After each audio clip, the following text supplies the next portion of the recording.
देखो मित्रों, continuously work करना पड़ेगा, वीक टू वीक वाला काम नहीं करना पड़ेगा, डेली इंप्रूवमेंट करने पड़ेंगे। 15 डेज से ज्यादा निकल चुके हैं, लेकिन हमने सिर्फ अभी 6 एसेस लिखे हैं, और वो भी हमने अच्छे तरीके से नहीं लिखे। अब मैं आप लोगों को कंटिन्यूस वर्क देता जाऊंगा, जो कि आपको डेली बेसिस पे करना पड़ेगा, ठीक है। तो सबसे पहला आपका असाइनमेंट है सन 2002 के एसेस, कुछ सैंपल एसेस मैं तैयार कर रहा हूँ। उन सैंपल एसेस को मैं आप लोगों के साथ शेयर करूंगा, कोट्स वगैरह को शेयर करूंगा, और भी ज्यादा मटेरियल शेयर करूंगा। आप लोगों को करना है वो ये करना है कि जो डेली, अच्छा डेली न्यूज कौन कौन पढ़ रहा है भाई आप में से? कुछ कंटेंट इकट्ठा कर रहे हो उसमें से, कि नहीं कर रहे हो, कि मैं बस ऐसे ही भेज रहा हूँ? नहीं? तो कैसे निकलेगा यार एग्जाम? मुझे बताओ, सच बताओ, जब पढ़ोगे नहीं तो एग्जाम कैसे निकलेगा? क्यों जतन?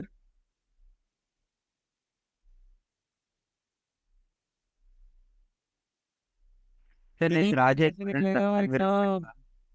मेहनत करे बिना एग्जाम कैसे निकलेगा? आपके कॉम्पिटिटर साल भर से लगे हुए हैं, वो हर डे प्रोडक्टिव हैं, वो हर दिन कुछ ना कुछ नया कर रहे हैं, सीख रहे हैं, और हम करना नहीं चाह रहे।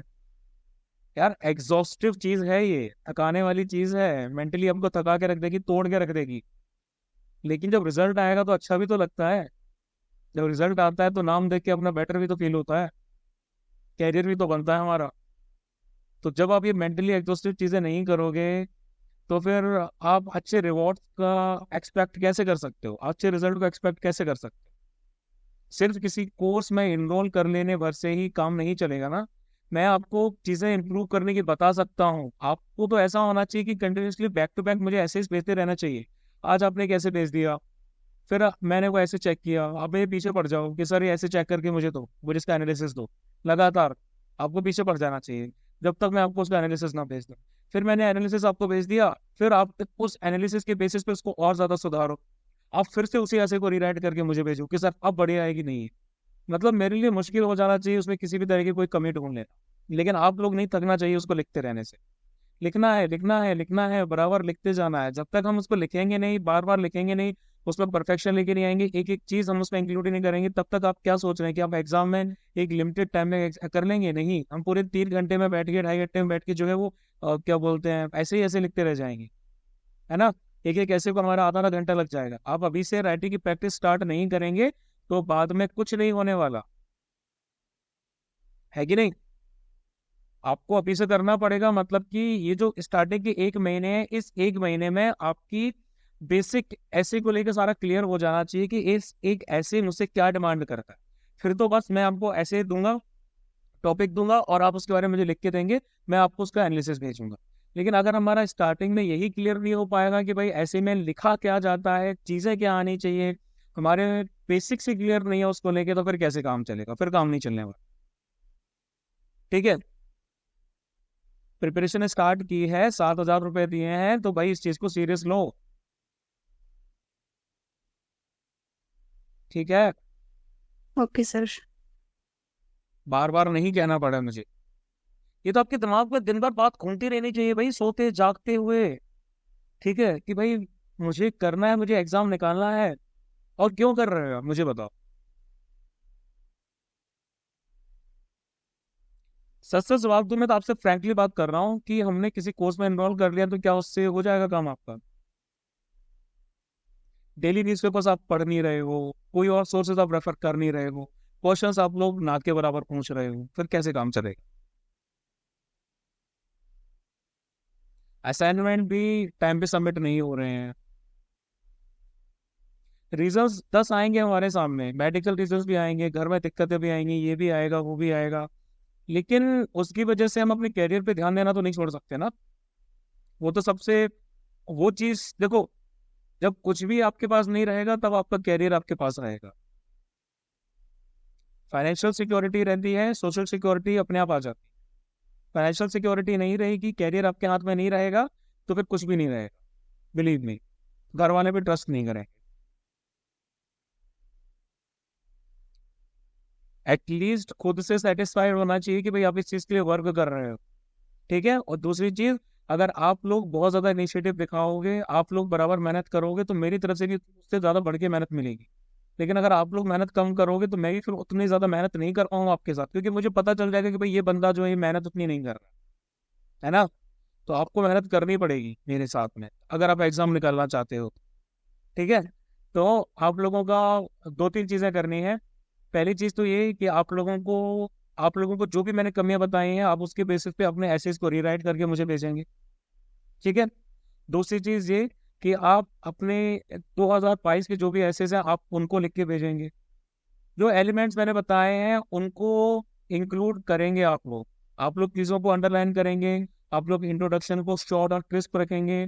आप स्टार्टिंग में एंडिंग में एक कोड ऐड करेंगे। आप इंट्रोडक्शन में बेसिक डेफिनेशन देंगे, बेसिक चीज़ों को एक्सप्लेन करेंगे। आप कंक्लूजन अच्छा सा देंगे। आप बॉडी में फैक्ट्स फिगर्स इस तरह की चीज़ें करेंगे। आप सेल्फ एनालिसिस करो, कोई भी आपने ऐसे लिखा है तो आपको अभी एक एग्जामिनर के पॉइंट ऑफ व्यू से देखो कि भाई क्या एग्जामिनर को समझ में आ रहा है। सिर्फ हमें बाहर के सोर्स से उठा के छाप नहीं देना है, हमें उसको समझ के लिखना है, अपने वर्ड्स में लिखना है। जैसे एसएसबी के लिए हम टीएटी के लिए बाकी के लिए स्टोरीज प्रैक्टिस करते हैं ना, तो इसमें भी ये उतना ही ज्यादा जरूरी है। ठीक है। बहुत ज्यादा जरूरी है। आपके कॉम्पिटिटर्स बहुत ज्यादा मेहनत कर रहे हैं, बहुत ज्यादा मेहनत कर रहे हैं वो।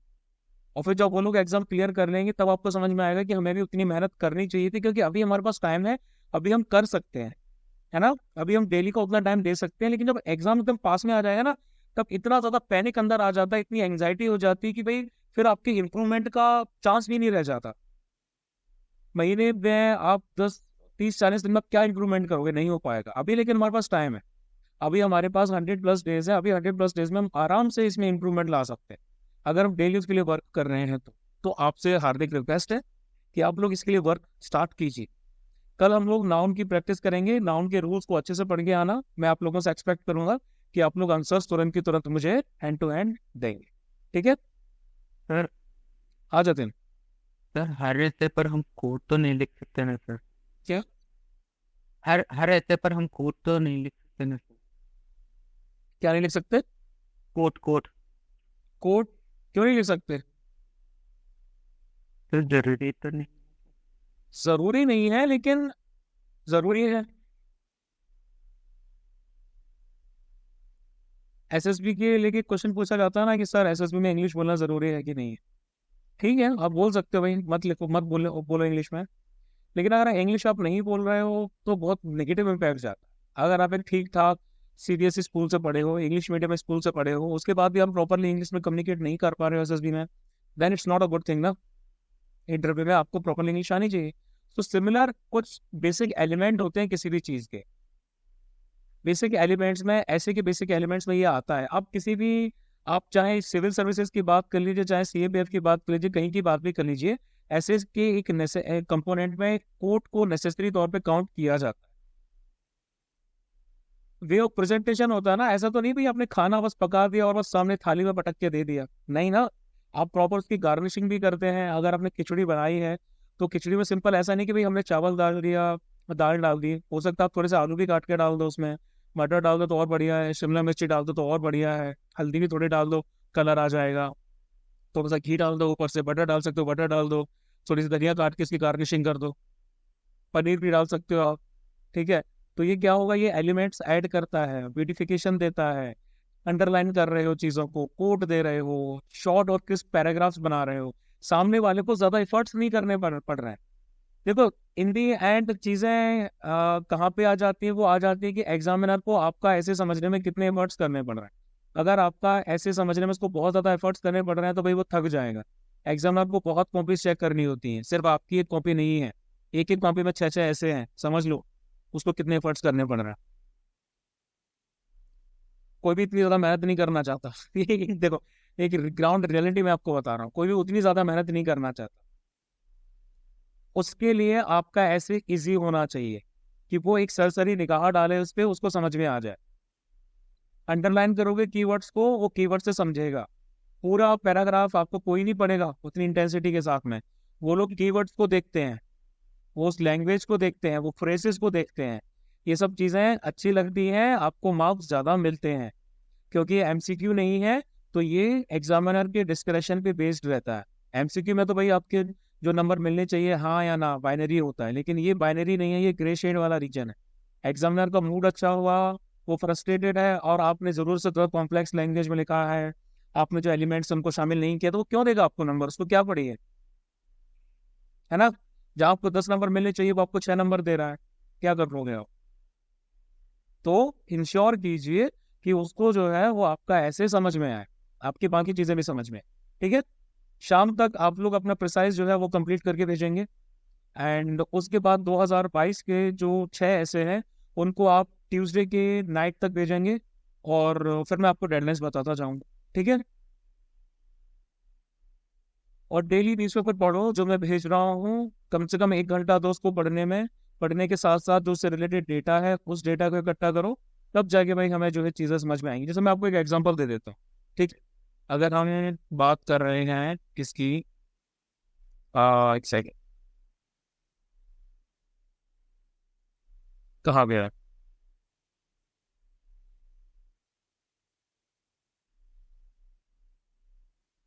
ठीक है, जैसे आप द हिंदू की बात ही कर लीजिए, ठीक है?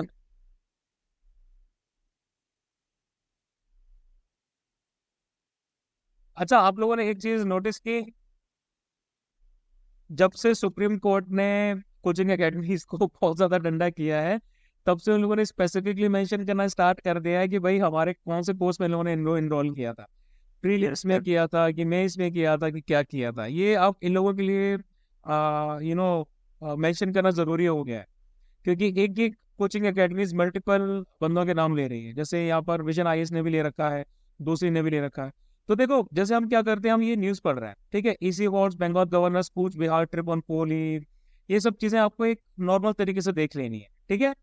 अब यहाँ पे क्या कर रहे हैं, यहाँ पर हम इसकी बात कर लीजिए, centre tweaks green credit programme launch to focus on restoration of ecosystem. ये हमारे इन्वायरमेंट से रिलेटेड हो गया, आप इस टॉपिक को देख सकते हो, ठीक है? फिर उसके बाद में आप आगे आ गए, ठीक, आगे आने के बाद में आपने नहीं, ये तो नहीं, जरूरी नहीं है। किसी दिन मैं बैठ के एक आध दिन में आप लोगों को न्यूज़पेपर भी बताऊंगा कि मैं कौन कौन सी चीज़ों को देखनी है, लेकिन आप अभी आपको एक जनरल आइडिया दे दे रहा हूँ, ठीक है? ये तो आपकी करंट वाली न्यूज़ है, इनको हमें नहीं देखना, ठीक है? यहाँ पर आप बात कर सकते हैं, in Rajasthan Bharatpur and election under the shadow vigilante violence. Vigilante violence के बारे में आप चर्चा कर सकते हो, है ना? लिंचिंग से रिलेटेड या बाकी चीज़ों से रिलेटेड है, ये चीज़ें आ जाती हैं, ठीक। इसके बाद में आप आगे आ गए,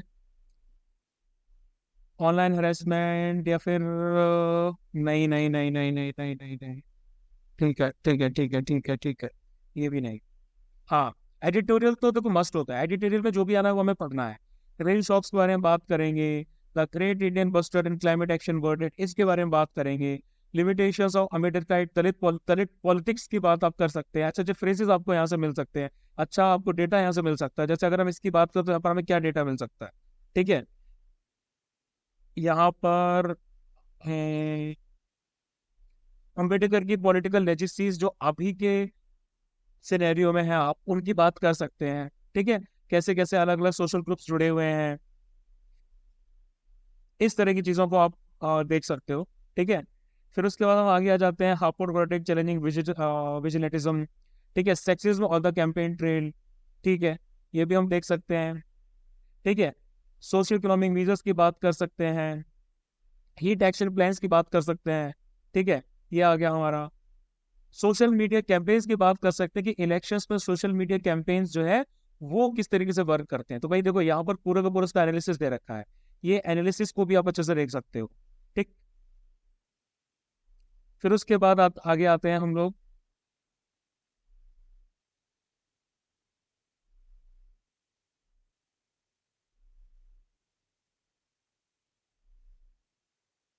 हम बिजनेस पर आ गए, ठीक है? एंड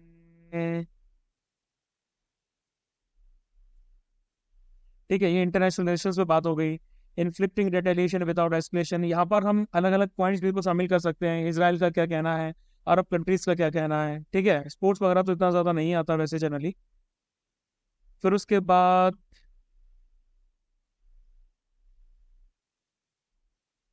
हाँ, यहाँ पर हम हॉर्टिकल्चर से रिलेटेड चीज़ें आ गई हैं आपकी, आप उसको डील कर सकते हो। स्मॉल स्केल फार्मर्स की प्रॉब्लम से बाकी चीज़ों को हम देख रहे हैं, ठीक है? तो ये सारी की सारी चीज़ें हैं जो आपको एक न्यूज़, मैंने एक आपको एक जनरल पॉइंट ऑफ व्यू दिया है। हम जल्दी ही बैठ के इसको डायसेक्ट भी करेंगे कि आपको न्यूज़पेपर में कौन कौन से एलिमेंट्स को देखना चाहिए।